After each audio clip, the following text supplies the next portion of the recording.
Bollywood silver screen presenting the terminal. ये कहानी है विक्टर की। विक्टर यूरोप के एक छोटे से देश करकोजिया का रहने वाला है और वो किसी काम से न्यूयॉर्क आता है। और न्यूयॉर्क एयरपोर्ट में जब वो अपना पासपोर्ट इमिग्रेशन के लिए पासपोर्ट ऑफिसर को देता है और वो उसका पासपोर्ट चेक करता है तो मशीन में ये दिखाते हैं कि उसका पासपोर्ट इनवैलिड है। ये देखने के बाद वो ऑफिसर वहां की सिक्योरिटी टीम को बुला लेता है जो विक्टर को पकड़ लेते हैं और अपने साथ ले जाते हैं। अब वहां पे जो सिक्योरिटी ऑफिसर होता है वो विक्टर से काफी सवाल पूछता है, लेकिन विक्टर को इंग्लिश नहीं आती। उसके अपने देश की एक अलग ही भाषा है, इसीलिए वो उसके किसी भी सवाल का जवाब नहीं दे पाता और इस वजह से वो ऑफिसर विक्टर का पासपोर्ट और टिकट अपने पास रख लेता है। वहां पर एक और ऑफिसर होता है जिसका नाम होता है फ्रैंक डिक्सन और डिक्सन एयरपोर्ट का कस्टम और बॉर्डर प्रोटेक्शन ऑफिसर है।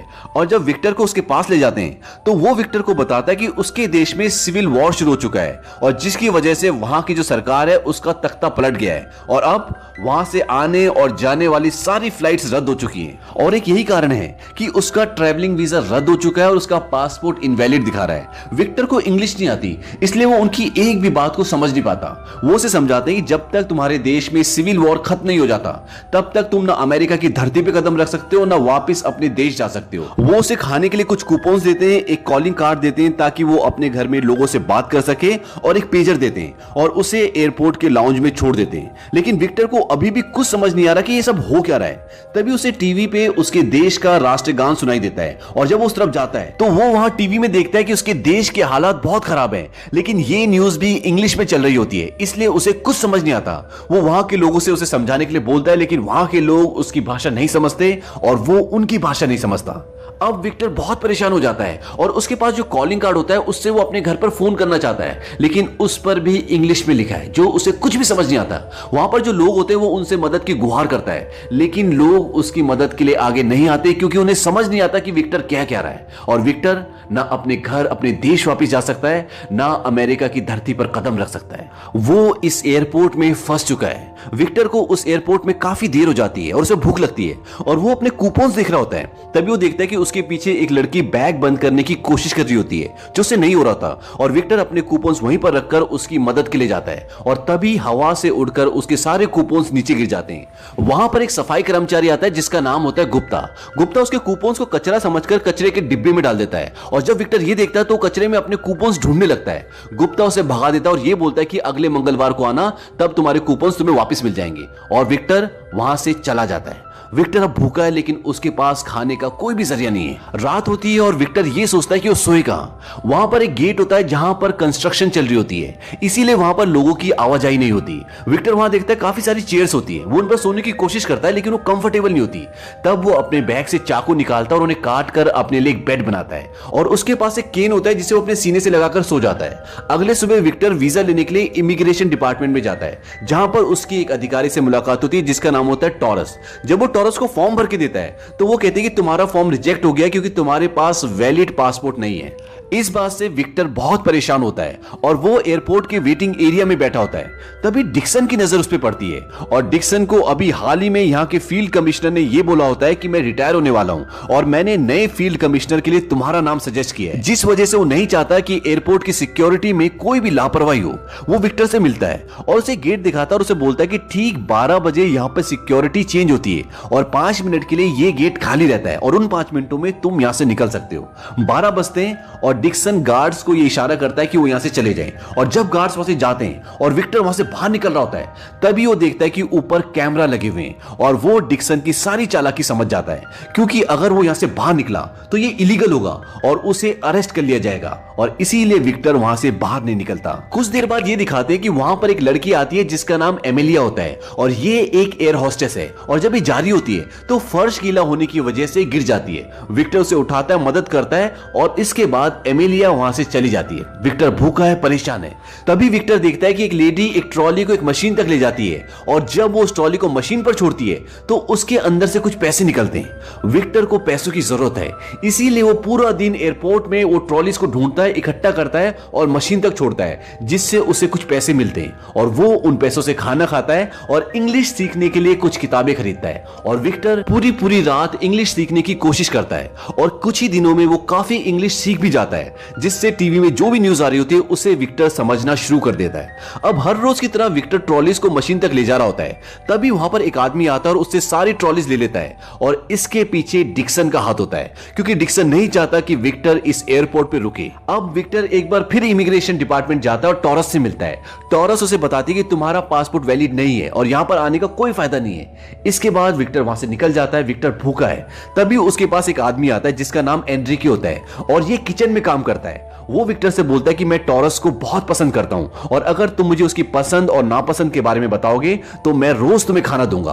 और विक्टर इस बात के लिए मान जाता है। इसके बाद विक्टर बार बार इमिग्रेशन डिपार्टमेंट में जाना शुरू करता है और टॉरस से बात करता है। और एक दिन टॉरस उससे पूछ ही लेती है कि वो कौन है जिसकी वजह से तुम रोज यहां पर आते हो। वो बोलता है कि कोई है जो तुमसे बहुत प्यार करता है और विक्टर वहां से चला जाता है। इसके बाद वो एनरिके से मिलता है और एनरिके को बोलता है कि टॉरस का एक बॉयफ्रेंड था जिसने उसे धोखा दिया था और अगर तुमने उसे धोखा दिया तो मुझसे बुरा कोई नहीं होगा। कुछ दिन बीतते हैं और विक्टर एक बार फिर एमिलिया को देखता है। एमिलिया वही लड़की जो एक बार फर्श पर गिरती है और विक्टर उसकी मदद करता है। वो देखता है कि एमिलिया फोन पर किसी से लड़ रही होती है। दरअसल एमिलिया का एक शादीशुदा आदमी से अफेयर होता है जो उसे बहुत टाइम से बेवकूफ बना रहा होता है कि मैं अपनी वाइफ को डाइवोर्स देके तुमसे शादी कर लूंगा। और एमिलिया रो रही होती है। विक्टर उसे अपना रुमाल देता है और उन दोनों की बातचीत शुरू होती है। बातों ही बातों में जब एमिलिया उससे पूछती है कि तुम क्या करते हो, तो विक्टर बोलता है कि मैं बस एक बिल्डिंग से दूसरी बिल्डिंग में घूमता रहता हूं। एमिलिया को लगता है कि ये कोई बिल्डिंग कॉन्ट्रैक्टर है। एमिलिया उसे डिनर के लिए इनवाइट भी करती है, लेकिन विक्टर मना कर देता है क्योंकि उसके पास पैसे नहीं होते। एमिलिया सोचती कि ये कोई अच्छा इंसान है, भला इंसान है और वो उसे सॉरी बोलकर वहां से चली जाती है। और अब विक्टर ये सोचता है कि वो किसी तरह से भी पैसे कमाएगा और एमिलिया के साथ डिनर पे जाएगा। विक्टर अब एयरपोर्ट पर जितने भी शोरूम्स होते हैं वहां पर काम मांगने के लिए जाता है, लेकिन उसे कोई भी काम नहीं देता क्योंकि उसके पास वैलिड पासपोर्ट नहीं होता। लेकिन फाइनली उसे एक पेंट करने का काम मिल जाता है। एक रात को एनरिके उसे अपने दोस्तों के साथ पार्टी करने के लिए बुलाता है और वहां पर गुप्ता होता है, एनरिके होता है और एक और आदमी होता है। गुप्ता बोलता है कि मुझे लगता है कि ये कोई जासूस है और इसके बाद वो उसे सामान चेक करने वाली एक्सरे मशीन के अंदर डालते हैं, लेकिन उसके पास कुछ भी नहीं मिलता। उसके पास एक डिब्बा होता है और जब गुप्ता उससे पूछता है कि इस डिब्बे में क्या है, वो बोलता है कि इसमें संगीत है। और इस बात पर सब हंसते हैं और अब ये सारे के सारे दोस्त बन चुके हैं। हालांकि विक्टर इस एयरपोर्ट पर फंस चुका है, लेकिन फिर भी वो यहाँ के माहौल को, यहाँ के वातावरण को एक्सेप्ट कर लेता है। और एक बार जब वो एक बुक स्टोर में किताब खरीदने के लिए जाता है तो उसकी मुलाकात एक बार फिर से एमिलिया से होती है। एमिलिया वहां पर कुछ किताबें खरीद रही होती है और उसके हाथ में एक नेपोलियन की किताब होती है और एमिलिया उसे बताती है कि उसे हिस्ट्री पढ़ना बहुत पसंद है। अब बातों ही बातों में एमिलिया उससे एक बार फिर से लंच के बारे में पूछती है और विक्टर हाँ बोल देता है। तभी एमिलिया का पेजर बजता है और एमिलिया वहां से चली जाती है। और इस बार पहली बार विक्टर को ऐसा लगता है कि उसे एमिलिया से प्यार हो चुका है। अब विक्टर को यहाँ पर कुछ महीने हो चुके हैं। एक दिन वहां पर एक केस होता है कि एक आदमी बिना मेडिकल लाइसेंस के दवाइयां यहाँ से अपने देश में ले जा रहा होता है और जब कस्टम वाले उसकी दवाई उससे छीन लेते हैं तो वो खुदकुशी करने की कोशिश करता है और तब विक्टर को वहां पर बुलाया जाता है क्योंकि वो आदमी विक्टर के पड़ोस वाले मुल्क का आदमी होता है और वो आदमी भी इंग्लिश नहीं जानता। इसीलिए विक्टर को वहां पर बुलाया जाता है कि उसकी भाषा को समझ सके।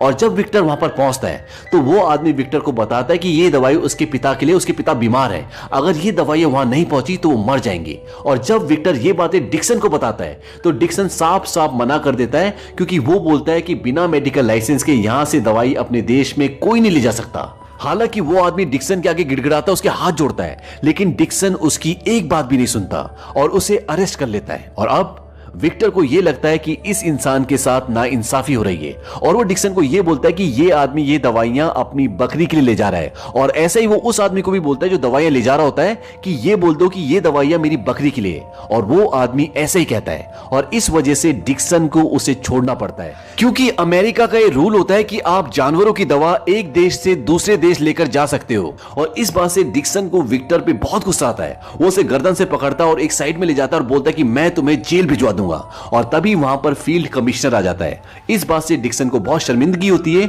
और वो विक्टर को छोड़ देता है। फील्ड कमिश्नर डिक्सन को यह भी बोलते हैं कि तुम्हें अपने गुस्से पे काबू रखना चाहिए और विक्टर से कुछ सीखना चाहिए। इस बात से डिक्सन को अंदर ही अंदर बहुत गुस्सा आता है। वहीं दूसरी तरफ ये दिखाते हैं कि पूरे एयरपोर्ट में ये बात फैल जाती है कि किस तरह से विक्टर ने एक आदमी की मदद की और अब सबकी नजरों में विक्टर के लिए एक मान और सम्मान है। अब विक्टर और उसके दोस्त चोरी से यह पता लगा लेते हैं कि एमिलिया इस एयरपोर्ट पे 3 हफ्ते बाद आएगी और वो उससे मिलने की पूरी तैयारी कर लेता है। और 3 हफ्ते बाद विक्टर और गुप्ता उसका इंतजार कर रहे होते हैं। तभी बातों बातों में विक्टर गुप्ता की जिंदगी के बारे में पूछता है तो गुप्ता उसे बताता है कि मद्रास में उसकी दुकान थी जहां पर एक पुलिस वाला उसे तंग करता था और जिसकी वजह से उसके हाथों से उसका खून हो गया और इसी वजह से उसको अपना परिवार छोड़कर यहां पर आना पड़ा। विक्टर उससे पूछता है कि यहाँ की सरकार ने तुम्हें वापस नहीं भेजा। गुप्ता बोलता है कि जब तक मैं अपना काम अच्छे से कर रहा हूँ यहाँ की सरकार मुझे वापस नहीं भेजेगी। इसके बाद एमिलिया उस एयरपोर्ट पे आ जाती है। अब वहां पर जितना भी स्टाफ है सब के सब विक्टर के दोस्त हैं, तो वो एमिलिया का रास्ता चारों तरफ से रोक देते हैं ताकि वो उस जगह पर पहुंच जाए जहां पर विक्टर है और एमिलिया उस जगह पर पहुंच जाती है। वो दोनों मिलते हैं और विक्टर उसे डिनर के लिए इन्वाइट करता है और डिनर के दौरान वहां पर उसके जितने भी दोस्त होते हैं, गुप्ता, एनरिके और इसके अलावा जो भी होते हैं, वो सब के सब उसकी डेट को खास बनाने के लिए उसकी बहुत मदद करते हैं। इस डेट में ये दोनों बहुत बातें करते हैं और एक दूसरे के काफी करीब आ जाते हैं। इन दोनों के बीच में एक अपनापन क्रिएट हो जाता है और एमिलिया से अलग होने से पहले विक्टर उससे पूछता है कि तुम अगली बार कब आओगी। वो बोलती है कि 13 दिन बाद। विक्टर बोलता है कि तुम्हें पता है नेपोलियन ने अपनी बीवी को तोहफे में क्या दिया था। वो कहती नहीं। वो उससे पूछती है लेकिन वो बताता नहीं है। वो कहता है कि हम 13 दिन बाद मिलेंगे और एमिलिया वहां से चली जाती है। लेकिन इन दोनों की नजदीकियों के बारे में डिक्सन को पता चल जाता है क्योंकि वो इन दोनों को सीसीटीवी कैमरे में देख लेता है। अब इन्हीं 13 दिनों के अंदर विक्टर की वजह से टॉरस की और एनरिके की शादी हो जाती है। वो बहुत खुश होते हैं। 13 दिन बीतते हैं और एमिलिया एक बार फिर उसी एयरपोर्ट पे आती है और विक्टर से मिलने से पहले डिक्सन उसे अपने पास बुला लेता है और उसे बताता है कि विक्टर कोई बिल्डिंग कॉन्ट्रैक्टर नहीं है बल्कि पिछले 9 महीनों से ये गेट नंबर 67 पे रहता है और इसके पास एक ऐसा केन है जिसकी वजह से हमें इसके ऊपर शक भी है। ये सब सुनने के बाद एमिलिया को बहुत दुख होता है और वो गेट नंबर 67 पर जाती है जहां पर विक्टर उसका इंतजार कर रहा होता है। वो बोलती है कि तुमने मुझे धोखा दिया है और मैंने आज तुम्हारे लिए उस आदमी को छोड़ दिया जिसके साथ में रिलेशन में थी और वो सारी बातें भी उसे बताती जो उसे डिक्सन ने बताई होती है। तब वो उसे अपना केन खोलकर दिखाता है। उसके अंदर एक फोटो होती है जिसमें 57 जैज संगीतकार एक साथ होते हैं। विक्टर बोलता है कि मेरे पिता ने ये तस्वीर एक अखबार में देखी थी और वो एक बहुत बड़े जैज प्रेमी थे, इसीलिए वो सबके ऑटोग्राफ लेना चाहते थे और उन्होंने एक एक करके सबको लेटर भेजा और 40 साल के अंदर उन्हें 56 संगीतकारों के ऑटोग्राफ मिल गए, पर एक जिनका नाम बेनी गोल्सन है उनके साइन मिलने से पहले उनकी मृत्यु हो गई। मैंने अपने पिता से वादा किया था कि मैं न्यूयॉर्क जाकर उनके साइन लेकर आऊंगा और इसीलिए मैं यहाँ आया था। ये सब सुनने के बाद एमिलिया की आंखों में आंसू आ जाते हैं और वो एमिलिया से कहता है मैं भी अपने पिता की तरह तुम्हारा पूरी जिंदगी इंतजार कर सकता हूँ। और ये सुनने के बाद एमिलिया विक्टर को चूम लेती है और कुछ दिनों बाद विक्टर को उसके दोस्त एक खुशखबरी देते हैं जिसका विक्टर को पिछले 9 महीने से इंतजार था। उसके दोस्त उसे बताते हैं कि तुम्हारे देश में जंग खत्म हो चुकी है और अब तुम घर वापस जा सकते हो और वो इस बात का जश्न मनाते हैं। और वहां पर एमिलिया भी आती है और वो उसे बताती है कि मैंने तुम्हारे लिए 1 दिन का वीजा बना लिया है जिससे तुम न्यूयॉर्क जा सकते हो और उस आदमी के साइन ले सकते हो जिसके लिए तुम यहाँ पर आए थे। इस बात से विक्टर बहुत खुश हो जाता है। विक्टर एमिलिया से बोलता है कि तुम भी मेरे साथ चलना, लेकिन एमिलिया कुछ नहीं बोलती। उसकी आंखों में आंसू आ जाते हैं और विक्टर समझ जाता है कि जिस दोस्त की एमिलिया ने मदद ली है वो कोई और नहीं बल्कि वही शादीशुदा इंसान है जिससे उसने ब्रेकअप कर लिया था। दरअसल एमिलिया ने विक्टर के इस काम के लिए उस आदमी से समझौता कर लिया होता है और जाने से पहले एमिलिया विक्टर को बोलती कि मुझे पता है नेपोलियन ने अपनी बीवी को क्या दिया था। वो बोलती कि उसने अपनी बीवी को एक लॉकेट दिया था जिसमें लिखा हुआ था भाग्य। अब अगले दिन विक्टर अपना 1 दिन का वीजा लेके टॉरस से मिलता है। टॉरस बोलती कि ये 1 दिन का इमरजेंसी वीजा है, इसीलिए इस पर तुम्हें डिक्सन के साइन लेने पड़ेंगे। और जब विक्टर डिक्सन के पास जाता है तो वो साइन करने से मना कर देता है और वो उसका उसे पासपोर्ट और टिकट देता है और बोलता है कि तुम अपने देश वापस चले जाओ।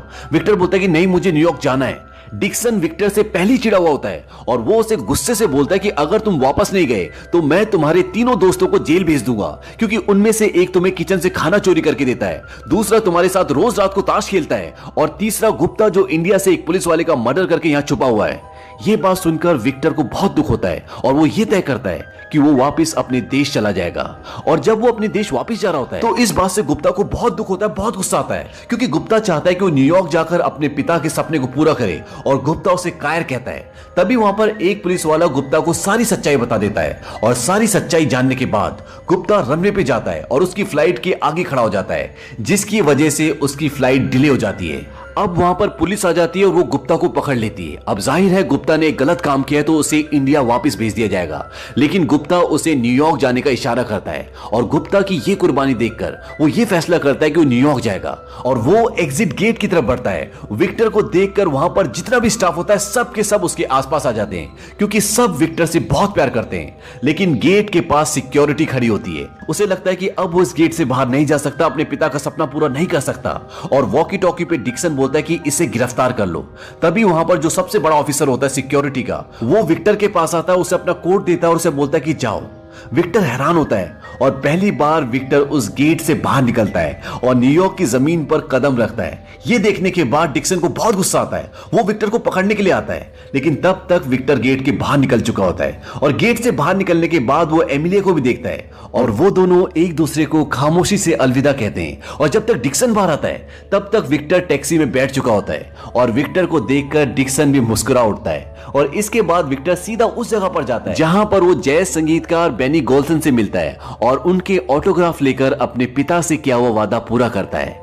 अंत में ये दिखाते हैं कि विक्टर एक टैक्सी में बैठता है और टैक्सी वाला पूछता है कि साहब कहां जाना है। विक्टर बोलता है घर। विक्टर आज 9 महीने बाद अपने घर वापस जा रहा है और इसी के साथ ये फिल्म खत्म हो जाती है।